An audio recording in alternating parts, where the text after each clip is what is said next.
All right, let's talk about acting again. Yes. Because you are in Vancouver for a specific reason, and when I found out that you were back in the city, I said, "Look, you got to come on the show." Yes. And you've been busy though. You've got this this character named Ben Lockwood Nice on guy. Supergirl. Very nice guy. It has an element of being a nice guy, Yeah. but then super twisted and bad. Sure. Super. How do you tap into this? Because you get intense.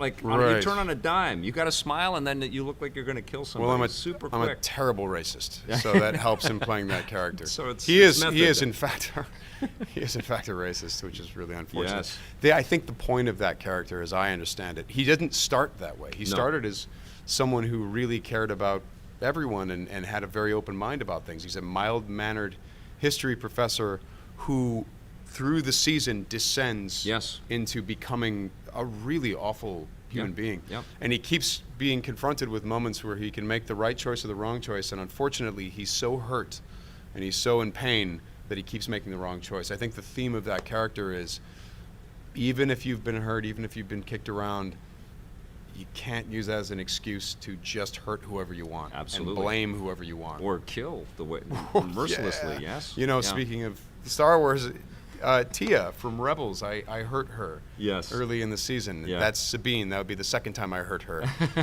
Maul hurt her. But then again, Maul ruled her Mandalorian people, so let's just... Maybe I had the right to hurt her. Yeah. No, I don't... You were the boss. Yeah. But no, the Ben Lockwood character, it's interesting because it's... in the DC Comics history of that character, it's a character who was manipulated and then switches. Yeah. So we'll see if we do something like that in Supergirl or not. I'm honestly not giving a spoiler as to whether we do or not, but we wanted to plant some of that DNA in there, and really my idea is that at heart, this is.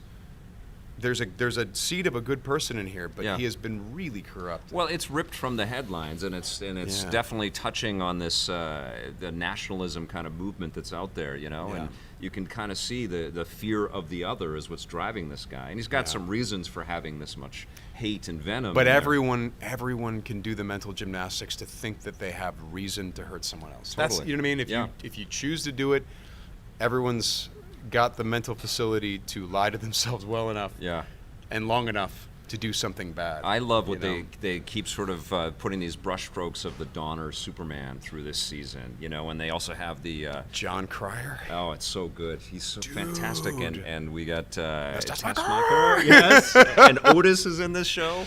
There's a lot, man. Like they've really concocted. Supergirl is one of those surprising shows. I don't know if you've been watching the show, but every time I tune in, I'm like, wow, there's a lot going on here. Well, and what's funny is I've now become friends with a lot of the writers, and I will say that a lot of the things that are happening in the show now, and even things that we're shooting now, I was in fact told 9 or 10 months ago. Like, you know, so I've read some stuff online where they're like, okay, a lot of the things that are happening are filling in holes from earlier in the season. Are they retconning, or did they always plan it? And I can tell you, in large part, maybe not 100%, but in large part, a lot of these things that didn't maybe necessarily make sense were because of what was going to happen later with the John Cryer character, which I choose to call him Lex Luthor, but he instructed me to call him Luthor. I guess that's what Gene Hackman did. Yes. And he's pulling a little Hackman in there. Oh, he is. He is great, actually. He's so doing an excellent job. Is he a good guy to work with? Terrible person. Yeah. Okay. Terrible person. That's really, clear. really bad we got guy. That out Bad there. guys don't We ever could trust put, that man. Put that He's out bad, on the internet. he owes me a everywhere. lot of money.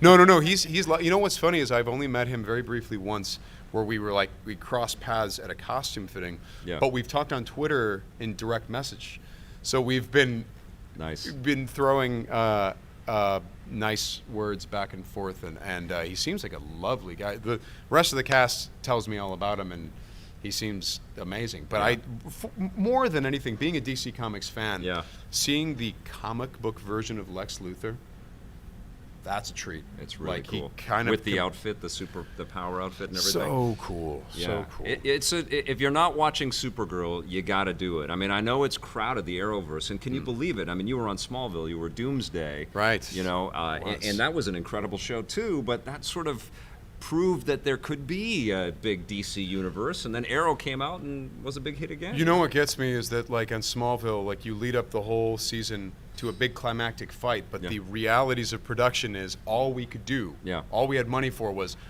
pick up a car, throw the car, super punch, fight over. Yeah. That's all you could really afford at the time. Yes. So then I arrive on Supergirl and I'm thinking, yeah, I know how this goes, and I read the stuff in the script. This is not going to happen. And then Yeah. you see the episode, and it all happens. And you're it's- like, what is Melissa's flying around and she just threw the building fell down, and what is going on? I mean, they're pulling from the Man of Steel action stuff that Zack Snyder was doing. Getting, Insane. heroes punching each other in the air. I watched Martian Manhunter. Crazy. David Harewood? Yeah, who's incredible in the show. He's awesome. Catches Supergirl who's falling and then lands, and you just believe all It's of it. kind of really incredible what we can do now with our technology. Yeah. And also, I just credit the producers so much for being able to wrangle a show like that. Yeah. We did an episode where it was Kevin Smith directed it. Yep. And it's where Ben Lockwood and Manchester Black, played incredibly by David Ajala. He Yeah. was so good. Yeah. And we finally come to heads, and he comes to my house, and he goes, "You're Agent Liberty," and I'm saying to my wife, I'm like, I have no idea what he's talking about. He's crazy. I have no idea. So, but there were all these little I love pieces. it was just like that. I was there. I don't know what he's talking about. I'm totally drunk. Changes the whole tone. I'm of drunk. He's drunk. I'm drunk. We're all drunk.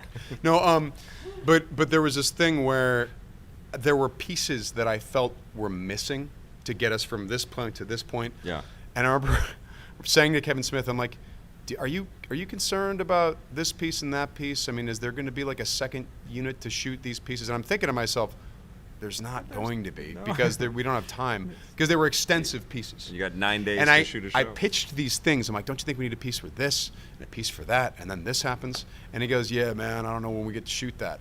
Then I see the episode. Great Kevin Smith Yeah, impression, man, yo, dude. That's man. amazing. Yeah, with Kevin Smith, the whole key is just put your hands out and make sure it doesn't sync up with what you're saying. And just in what you're saying, the rhythm of what you're saying is different than the rhythm of your hands. Wow. So yeah, I can't do Jay yet though.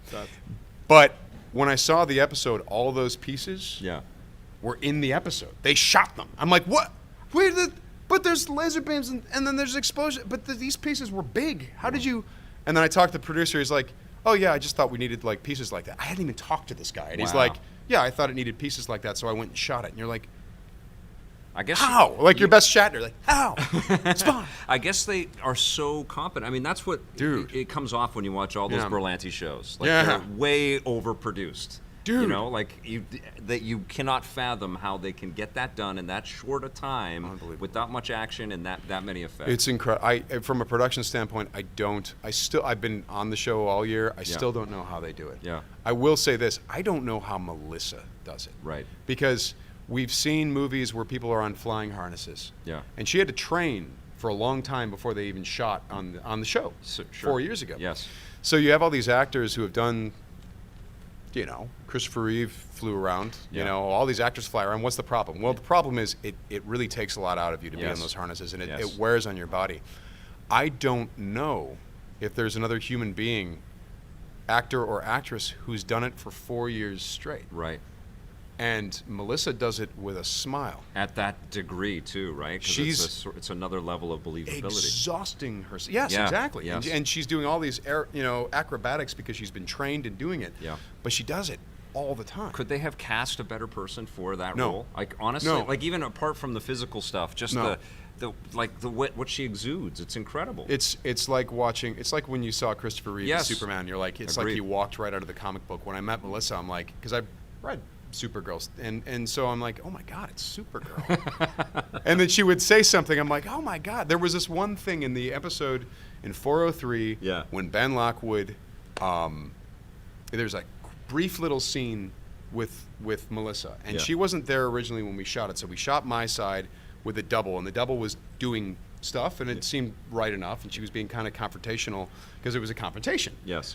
But then Melissa comes in like a week later, and we shoot some of it again to shoot Melissa's side and some other pieces of me, and she does the confrontation the way Supergirl would, with a sense of humor and a twinkle in the eye and a very like, hey, come on, what's the problem? Right. What's the deal? Right. Come on, everything's cool. Like Yes. it wasn't like, oh, I'm gonna kick your ass. It was, Right. hey, come on, relax. And it was like, whoa, this is amazing. It's what a great take on that. Yeah, honestly, none of it would work if it wasn't sold like that. And frankly, with the hours that the cast puts in, I don't know that any of it would work if Melissa wasn't such a good leader and a good example. Did you have any time? I know that you guys are cranking busy when you're up here. Did you have time to meet the Flash cast or the Arrow cast? Or been at a dinner with them. I bumped into a few people here and there, but nothing concentrated. And I've been flying back and forth between LA and Vancouver a lot. So.